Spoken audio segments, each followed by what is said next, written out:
প্রধান উপদেষ্টা ডক্টর মোহাম্মদ ইউনূসের যুক্তরাজ্য সফরে সবচেয়ে বেশি আলোচনা হচ্ছে প্রধান উপদেষ্টার সাথে বিএনপির ভারপ্রাপ্ত চেয়ারম্যান তারেক রহমানের যে বৈঠক সেটিকে ঘিরে। এটিকে বিএনপির পক্ষ থেকে যদিও রাজনীতির একটি গুরুত্বপূর্ণ ঘটনা বা টার্নিং পয়েন্ট বলা হচ্ছে, কিন্তু রাজনীতির নানান পক্ষের মধ্যে এই আলোচনাটি রয়েছে কেন এটি গুরুত্বপূর্ণ বা আসলে প্রধান উপদেষ্টার সাথে তারেক রহমানের এই বৈঠকের প্রয়োজনীয়তা কেন পড়ল। এর পেছনে যদি একটু জানাতে চাই যে যখন 2024-এর 5 আগস্টে একটি গণঅভ্যুত্থান সংঘটিত হয়, এরপরে বলা হচ্ছিল, অর্থাৎ যারা রাজনীতি নিয়ে ভাবেন বা রাজনীতি নিয়ে কথা বলেন সব পক্ষই বলছিলেন যে এই গণঅভ্যুত্থানের ফলে সবচেয়ে সুবিধাজনক অবস্থানে ছিল বাংলাদেশ জাতীয়তাবাদী দল, এই বিএনপি। এই বিষয়টি নিয়ে যখন বিভিন্ন পর্যায়ে রাজনৈতিক মহলে আলোচনা চলছিল, তখন কিন্তু আমরা দেখলাম যে ধীরে ধীরে অন্তর্বর্তী সরকারের সাথে নির্বাচনকে ঘিরে বিএনপির একটি দূরত্ব স্পষ্ট হতে থাকে। বিএনপি এই অন্তর্বর্তী সরকার গঠন হওয়ার কয়েক মাসের মধ্যেই দ্রুত একটি নির্বাচনের রোডম্যাপ চায় এবং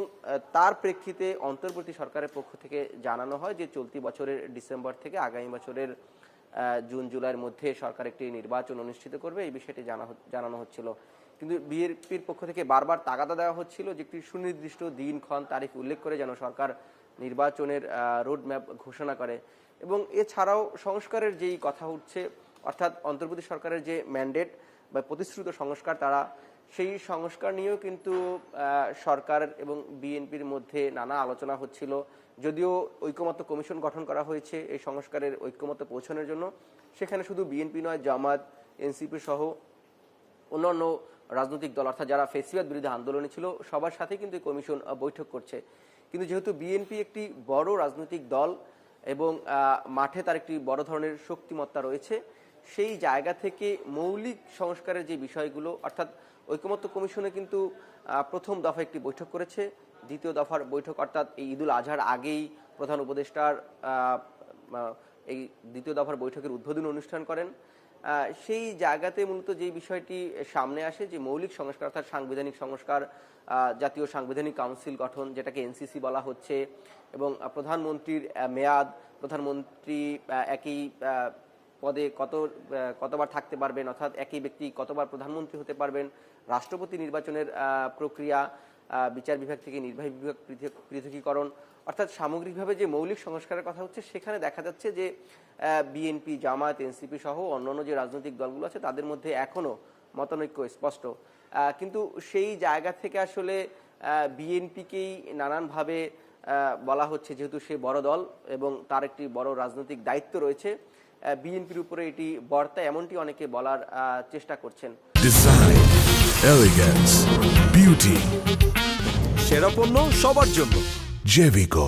অর্থাৎ এগুলো নিয়েও কিন্তু একটি টানাপোড়েন সরকারের এবং বিএনপির মধ্যে চলছিল এবং এর সব শেষ যে একটি বিস্ফোরণ যদি বলা যায় বা এটির যে ক্রমবর্ধমান টানাপোড়েন, সেটির সর্বোচ্চ বহিঃপ্রকাশ ঘটে জাপান সফরে প্রধান উপদেষ্টার একটি বক্তব্যকে ঘিরে। তিনি সেখানে যেটি বলেছিলেন যে একটি দলে আসলে সবাই সংস্কারের লক্ষ্যে সরকার কাজ করছে সেটি বলছিলেন, এবং একটি দলেই শুধু নির্বাচন চাই ডিসেম্বরে, এই কথাটি তিনি বলেছিলেন। এবং এর প্রেক্ষিতে আমরা দেখেছি যে বিএনপির স্থায়ী কমিটির সদস্য সালাউদ্দিন আহমেদ, যেটি কিছুক্ষণ আগেই বলেছিলাম যে ঐকমত্য কমিশনের এই যে দ্বিতীয় দফার বৈঠকের উদ্বোধনী অনুষ্ঠানে ফরেন সার্ভিস একাডেমিতে হয়েছিল প্রধান উপদেষ্টার উপস্থিতিতে, সেখানে সালাউদ্দিন আহমেদ একটি প্রতিক্রিয়া দিয়েছেন এবং সেখানে তিনি বলেছেন যে প্রধান উপদেষ্টার এই বক্তব্য তাদের খারাপ লেগেছে,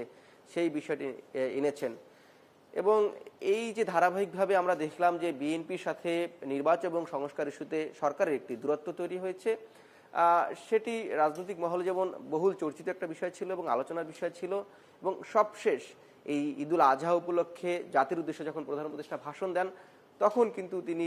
এই যে নির্বাচনের একটি নির্দিষ্ট মাস অর্থাৎ এপ্রিলের প্রথমার্ধে নির্বাচন হবে সেটি তিনি উল্লেখ করেন। এবং এর পরপরেই বিএনপির পক্ষ থেকে কিন্তু প্রতিক্রিয়া জানানো হয় যে বিএনপি আসলে যে ডিসেম্বরের নির্বাচন, তখন এই যে এপ্রিলের সময় আবহাওয়া, এসএসসি পরীক্ষা তখন থাকে, নানান কারণে বা বর্ষার সময় ধরে তখন যে আসলে বাস্তবসম্মত অর্থাৎ ফিজিবিলিটি যেটাকে বলা হচ্ছে সেটি নেই, সেটি সরকারকে বলা হয়েছে এবং তারা স্থায়ী কমিটির বৈঠক ডেকেছিল। এবং স্থায়ী কমিটির বৈঠক থেকেও মূলত যেটি বিএনপির নীতি নির্ধারণী মানে একদম সর্বোচ্চ ফ্রাম যেটিকে বলা হয়, স্থায়ী কমিটি, সেখান থেকেও কিন্তু এর প্রতিক্রিয়া জানানো হয়েছে এবং ডিসেম্বরে যে বিএনপি নির্বাচন চায় বা সেখানে যে অটল আছে সেটিও বিএনপি আবারও পুনর্ব্যক্ত করেছে। এবং বিএনপির যে শীর্ষ নেতা অর্থাৎ বিএনপির ভারপ্রাপ্ত চেয়ারম্যান তারেক রহমান, তিনি নির্বাচনের কথা বললেও নানান সময় সবশেষ তিনি এই যে তারুণ্যের সমাবেশ বিএনপি করেছিল বিভাগ ভিত্তিক, অর্থাৎ 4টি সমাবেশ তারা করেছিল এবং ঢাকায় যে সবশেষ সমাবেশটি হয়েছিল সেখানে তারেক রহমান সুস্পষ্টভাবে বলেছেন যে আসলে তারা ডিসেম্বরে নির্বাচন চায়। এর মধ্য দিয়ে যে বিএনপির একদম শীর্ষ পর্যায়ের নেতার মুখ থেকে যখন এই কথাটি আসে তখন কিন্তু আবার রাজনৈতিক অঙ্গনে একটি নতুন করে আলোচনা হয়। এই যে দূরত্বগুলো তৈরি হয় সরকারের মধ্যে এবং বিএনপির মধ্যে, এটি মূলত এই প্রধান উপদেষ্টার সাথে তারেক রহমান যে বৈঠক, এই বৈঠকের প্রেক্ষাপট মূলত তৈরি করে বা তৈরি হয়। এবং এটি বলা হচ্ছে যেহেতু বিএনপি একটি এই বাংলাদেশের রাজনীতির এই মুহূর্তে সবচেয়ে বড় স্টেক এবং বড় দল, এই সরকারের যে প্রতিশ্রুত নির্বাচন এবং সংস্কার, প্রধান উপদেষ্টা গতকালও বলেছেন যে তিনি একটি নজিরবিহীন নির্বাচন এই বাংলাদেশের ইতিহাসে অনুষ্ঠিত করতে চান।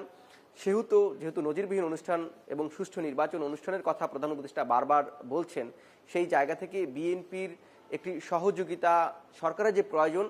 সেটি মনে করছে সরকার। এবং সেই জায়গা থেকেই কিন্তু বলা হচ্ছে যে প্রধান উপদেষ্টার পক্ষ থেকে এই তারেক রহমানের সাথে সাক্ষাৎ, সেটি তাদের পক্ষ থেকে জানানো হয়েছিল এবং এটি নিয়েও কিন্তু একটি জল্পনা কল্পনা ছিল। কারণ বিএনপির পক্ষ থেকে প্রথমে বলা হচ্ছিল যে তারা আসলে এই বৈঠকটা নিয়ে হবে কিনা সেটি অনিশ্চয়তা রয়েছে এবং প্রধান উপদেষ্টার যে দপ্তর অর্থাৎ প্রেস উইং এটি জানিয়েছিল যে বৈঠকটা নিশ্চিত নয়। যেহেতু সোমবার এটি নিশ্চিত হওয়া গেছে, কারণ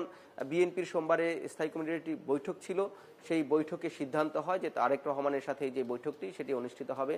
তখন গণমাধ্যমে এটি জানানো হয় বা এই বৈঠকের বিষয়টি নিশ্চিত করা হয়। ধারণা করা হচ্ছে বা বিএনপির, আমি গতকালকে বিএনপি স্থায়ী কমিটির সদস্য সালাউদ্দিন আহমেদের সাথে কথা বলেছি, বিএনপি স্থায়ী কমিটির সদস্য নজরুল ইসলাম খানের সাথে কথা বলেছি। তারা যেটি বলছেন যে এই যে এই বৈঠকটি মূলত জাতীয় স্বার্থ সংশ্লিষ্ট যে বিভিন্ন ইস্যু আছে সেটি আলোচনা হবে এবং শুধু জাতীয় স্বার্থ সংশ্লিষ্ট বিষয় নয়, এই বৈঠকে যে নির্বাচন এবং সংস্কার নিয়ে কথা হচ্ছে সেই বিষয়টিতে এখানে সবচেয়ে বেশি প্রাধান্য পাবে এবং বিএনপির যে এই নির্বাচন তারা ডিসেম্বরে চাচ্ছে সেটি প্রধান উপদেষ্টাকে বোঝানোর চেষ্টা করা হবে যে তারা কেন ডিসেম্বরেই নির্বাচনটি চাচ্ছেন। এবং এটিও ধারণা করা হচ্ছে যে বিএনপি যে রিজিড অবস্থান তিনি ডিসেম্বরে চাচ্ছেন নির্বাচন, সেটি হয়তোবা বিএনপি সেই জায়গা থেকে সরে আসতে পারে, কিংবা প্রধান উপদেষ্টা তিনি যে এপ্রিলের প্রথমার্ধে নির্বাচনের কথা বলছেন সেই জায়গা থেকেও প্রধান উপদেষ্টা সরে আসতে পারেন। এটি নিয়েও কিন্তু অনেকে আলোচনা করছেন যে এই অন্তর্বর্তী সরকার একটি ভালো গুণ হিসেবে আখ্যায়িত করছেন যে এই অন্তর্বর্তী সরকার বিভিন্ন সময় বিভিন্ন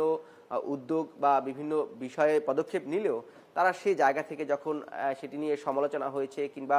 আরও বড় ধরনের পর্যবেক্ষণ বা বিশ্লেষণ হয়েছে সেটি নিয়ে তারা সেই জায়গাটি পরিবর্তন করেছে। অর্থাৎ এখানে কিন্তু একটি দ্বিপাক্ষিক বিষয় যেটি নিয়ে আলোচনা হচ্ছে যে বিএনপি তার জায়গা থেকে সরে আসতে পারে কিংবা অন্তর্বর্তী সরকারের যে নির্বাচনের যে সময় তিনি ঘোষণা করেছেন এপ্রিলের প্রথমার্ধে সেই জায়গা থেকে সরে আসতে পারে। এছাড়া এই যে রাজনৈতিক যে একটি অচল অবস্থা বলা হচ্ছে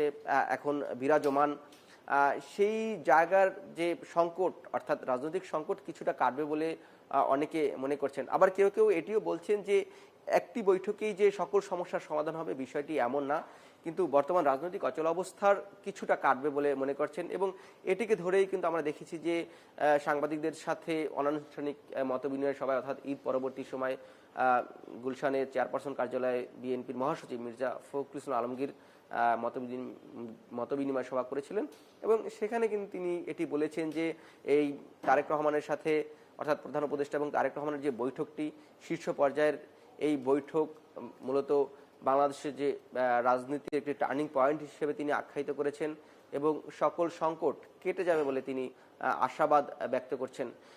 এই যে ডক্টর মোহাম্মদ ইউনূস তিনি দ্য ডয়েস্টার হোটেলে রয়েছেন যুক্তরাজ্যের, সেখানেই বৈঠকটি হবে আগামীকালকে লন্ডন সময়,